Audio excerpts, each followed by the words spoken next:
بسم الله الرحمن الرحيم الذي جعل لكم الأرض فراشا والسماء بناء وأنزل من السماء ماء فأخرج به من الثمرات رزقا لكم فلا تجعلوا لله أندادا وأنتم تعلمون. One of the first places that Allah subhanahu wa ta'ala puts forth some arguments as to why He's worthy of being worshipped is in Surat Al-Baqarah, Ayah 22. And He paints a really beautiful picture in this ayah. Now the first argument that He puts forth is الَّذِي جَعَلَ لَكُمُ الْأَرْضَ فِرَاشًا. He is the one, Allah is the one that made this earth for you a place of resting. Now Imam al-Sajjad alayhi salam was asked the question, what did Allah subhanahu wa ta'ala mean by, a place of resting? Now Imam al-Sajjad replied, this is in Kitab al-Tawheed, he replied by saying, the earth in itself was made perfect for the nature of human beings. The temperature is perfect. If it was any hotter, we would roast. If it was any colder, we would freeze. Now, even thinking about it from the perspective of the astrology, the earth and the sun, the distance between them is perfect. If we were any closer to the sun, we would all burn and roast. If we were any closer or further away from the sun, we would freeze to death. Now, Imam Sajjad brings more arguments, and he says things like, the smell of the earth is perfect, not too strong, that doesn't smell bad. And then he goes on to say the ground of the earth is perfect, because if it was any softer, we would sink in it like quicksand or water. And if it was any firmer, then we wouldn't be able to benefit from it by, making pillars and foundations underneath so we can construct buildings, or to even bury our dead people. We create graves in the earth, we dig holes so that we can put our deceased in there. He says He's made it perfect even in that. Now, interestingly, Allah subhanahu wa ta'ala uses the word firasha. Now, it's usually translated as a resting place.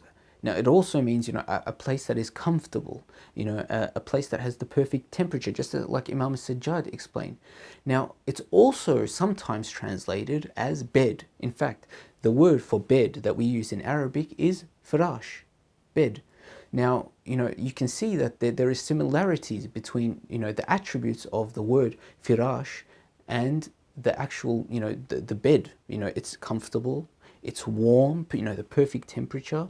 It's a place where you rest. And even if you think about it from the perspective of at night, imagine this: at night, middle of the night, almost Salat al-Fajr time, the adhan goes off. The place that you want to be more than anywhere else is in that bed. The most comfortable place is that bed. You don't want to leave it even. That alarm or that adhan, you press the snooze button because it's so comfortable to be in that bed. You don't want to get out of that perfect temperature and do wudu with cold water, for example. Similarly, the dunya or the earth is like this. It's only temporary, and yes, it's comfortable, but let's not get too comfortable. And remember that Allah subhanahu wa ta'ala is calling us, just like the adhan in Salat al-Fajr, Allah subhanahu wa ta'ala is calling us to remember Him and the akhirah. Now that's the first argument that Allah subhanahu wa ta'ala makes. The second argument is, He says, and the sky we have made a ceiling. Okay, now what did He mean by this? Of course, in our homes, we all have a ceiling, and you can see the picture that Allah subhanahu wa ta'ala is painting here. First He talks about the ground, the foundation, the earth He's made as a resting place, and now He's talking about the sky being a ceiling. It's almost like He's painting the picture or constructing a house or a shelter for us. Now this ceiling is a protective ceiling for us. Allah subhanahu wa ta'ala says in Surat Al-Anbiya, He says, and He has made the sky a protective ceiling for you. And Imam Sajjad alayhi salam, in the same hadith in Kitab al-Tawheed, he says that Allah has made the roof, or He has made the sky a protective ceiling for you. And then he goes on to say, and in it He has placed, or in rotation, the sun and the moon and the stars as well. Subhanallah. For your benefit. He says for your benefit. Now the sun, obviously we can benefit from it because of its light. The moon, we benefit from it in knowing the Islamic calendar, when the beginning of each month is. And the stars, how do we benefit from the stars? Of course, in the time of the Prophet, and we know this from the Qur'an, where Allah subhanahu wa ta'ala tells us that Allah has put the stars for us as a guidance in the darkness, in the land or in the sea. During the time of the Prophet, in the sea, when they used to go out sailing, there was no landmarks or compasses to tell them where they were, north, south, east or west, so they used the stars to guide them. So that's the next argument that he uses. The third argument is, he says, and from the sky he brings down rain. From the sky he brings down water. Now, this is speaking about the rain that comes down onto the mountains and the different types of rain, mist or heavy rain. This is how Imam al-Sajjad alayhi salam explained it. He was asked about this, and he said that Allah subhanahu wa ta'ala has brought it down in such a way that it's continuous, but partition. It's not all coming down at once. Sometimes it comes down as a drizzle, sometimes it comes down heavily, and it's perfected in such a way that each drop is separated and put in the place that it's supposed to land. In another hadith, Imam Hassan al-Askari alayhi salam says that each drop has an angel guarding it and placing it exactly where Allah subhanahu wa ta'ala intended it. Subhanallah. And back to the hadith of Imam al-Sajjad alayhi salam, he says that he brings down rain in such a way that it's not all at once that it destroys everything, but rather he brings it down continuously and in such a way, in partitions, so that it gives life to things. And of course water, subhanallah, is the life of everything. We all depend upon water. And Allah subhanahu wa ta'ala even says in the Qur'an, and he created every living creature from water. Subhanallah. Now that's another argument, and the next argument that he puts forth, he says, and from it or with it, he brings out the fruits for your sustenance, for your benefit. Now, what did he mean by from it or with it? Bihi. What did he mean by with it?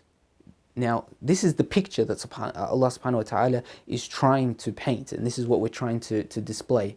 First, we've got the earth. That is a resting place. Then we've got the ceiling, the sky, as a canopy. Then we've got from it coming down the rain. And in the sky as well is the sun and the moon and the stars. Now this system that Allah subhanahu wa ta'ala has created, from it, bihi, with it, he is able to bring out fruits for our sustenance, for our benefit. Because the fruits come from what? From trees. And trees come from the earth. And these trees would not be able to grow without two vital points, or two vital things. One, rain, and the other is sun. Without sun, without light, it would not be able to grow, and without rain, it would not be able to be fed, and also the soil to be nourished. Subhanallah. Now, the very last argument that Allah subhanahu wa ta'ala brings forth is, he says, and don't assign partners to Allah while you know this, while you understand this. Now, the word andad means, the word used in this ayah is andad, which means, is the plural of an-nid. An-nid means a twin or a duplicate. Now, here Allah subhanahu wa ta'ala is using the plural, and he's saying, don't assign partners while you know this.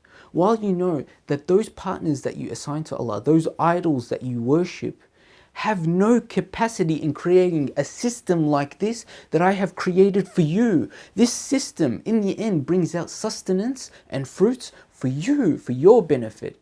Now, how can you worship anything else when nothing can create anything like this? Nothing even has the intellect or the ability to speak even about this system. So how do you worship anything other than Allah subhanahu wa ta'ala? And may we be the ones who acknowledge the bounties of Allah subhanahu wa ta'ala. Look at the arguments that Allah puts forth. You don't need to look at anything accept what's around you. You look at the earth, you look at the sky, you look at the fruits, you look at the sun, the moon, the stars. These are proofs that Allah is worthy of being worshipped. وصلى الله على محمد وآله الطيبين الطاهرين.